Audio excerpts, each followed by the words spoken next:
What is up, y'all? We are back with a new angle, and I've got an amazing story for you today. This is going to pertain to OCD and anxiety, particularly contamination OCD. And the story I'm going to tell you, if this actually happened yesterday to me, and if this would have happened 2 years ago, even a year ago, this would have really affected me for probably weeks. But at this point, I've been able to work through it, so I'll explain a little bit more, explain what happened and how I dealt with it.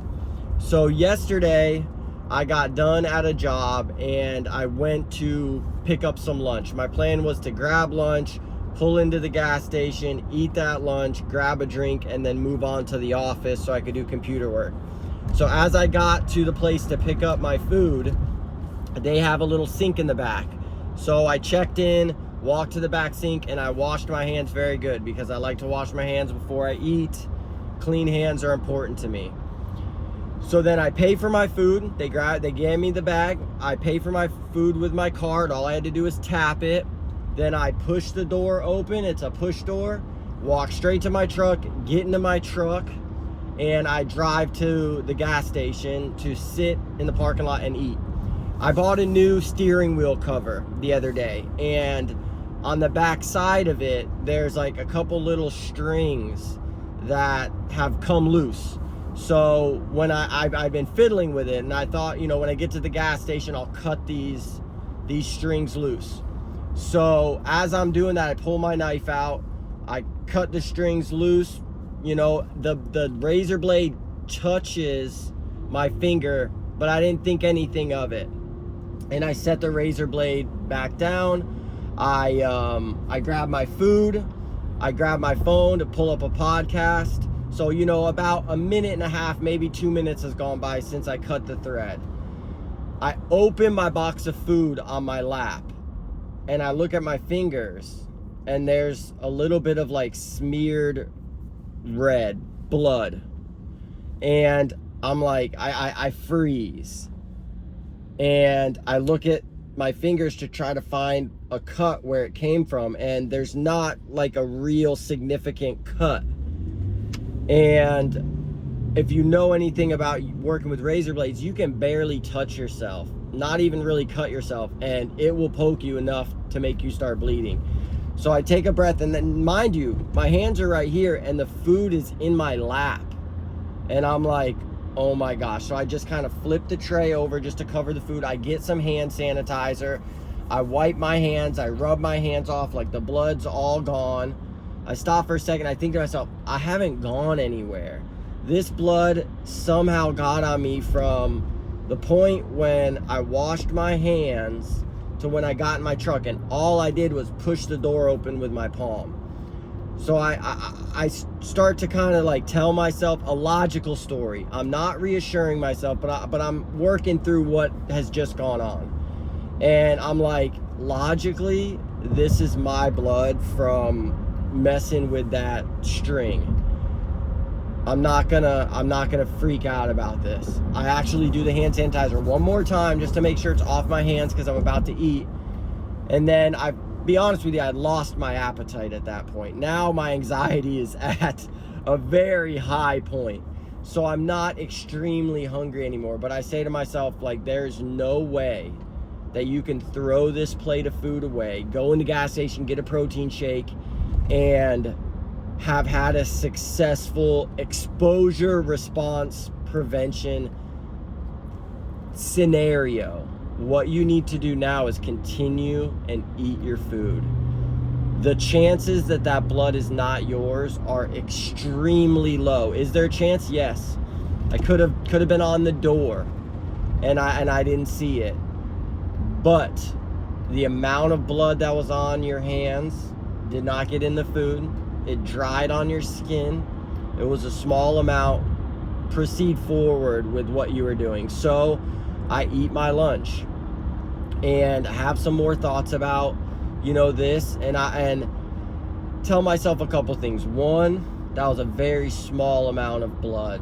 Two, the chances that it's not yours are extremely low. Three, if it was somebody else's blood and it was contaminated, the only way that I'm going to find out is to let this play out. If I become extremely ill and it goes down that path, then okay, but I trust God.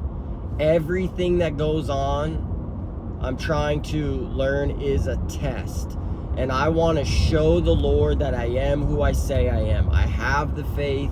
I believe that He is watching out for me, that all things can turn to good if we put our faith in Jesus. And I turned my podcast on. I ate my food. I went into the gas station, I bought my drink, and I moved on with the day. And honestly, by the time I had left the office from doing my proposals, it was over. I had stopped thinking about it. Today, when I think about it, maybe I have 1% of anxiety. And in the past, I would have thrown that food away. I would have been Googling all these different things to reassure myself. Probably about 2 years ago, I probably would have scheduled a blood test. I was doing that very frequently. There was a year where I probably took an HIV test 3 or 4 times that year. And it would have really, really affected the rest of my day, the rest of my evening, probably into today. Very, very much so. But because I've practiced these exposure response prevention techniques, because I've released control over the things that go on in my life that are out of my control to the Lord, which nicking my finger, having that blood on me at the time, that's out of my control. There's nothing that I can do to change that. So I just moved on. And today I'm very proud of the growth that I've had. And I say all this to possibly encourage somebody who might be dealing with that right now, to encourage you that you don't have to react to every amount of stimuli that your brain sends you, to every danger signal. And if this is a thing that you that bothers you, like it did for me, every single red smudge or dry red thing, like everywhere I'd go, I'd be looking for red stuff not to touch, because in my mind it was blood and it was contaminated blood, and I don't do that anymore.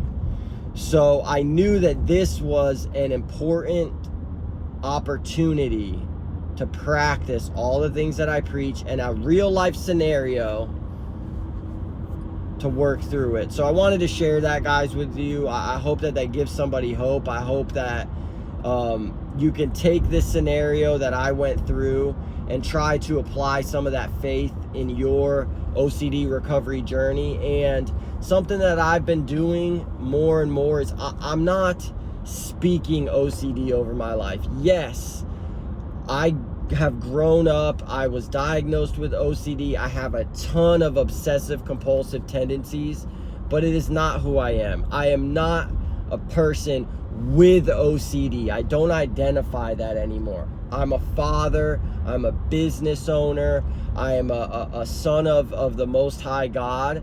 And sometimes I deal with obsessive compulsive thoughts and actions. So that's how I'm approaching it, because I really believe that putting that label on your life, especially as you've worked through it, as you've dealt with it for years and you've gone through ERP and you've practiced it, like, it is possible to work through it. Will those anxieties and obsessions and thoughts and triggers always be there? Yes. But it's not something that you have to identify with. I am a person with OCD. No. I am a lot of other things before I categorize myself as somebody with OCD. So I hope that helps somebody. Like always, like this video so other people can find it.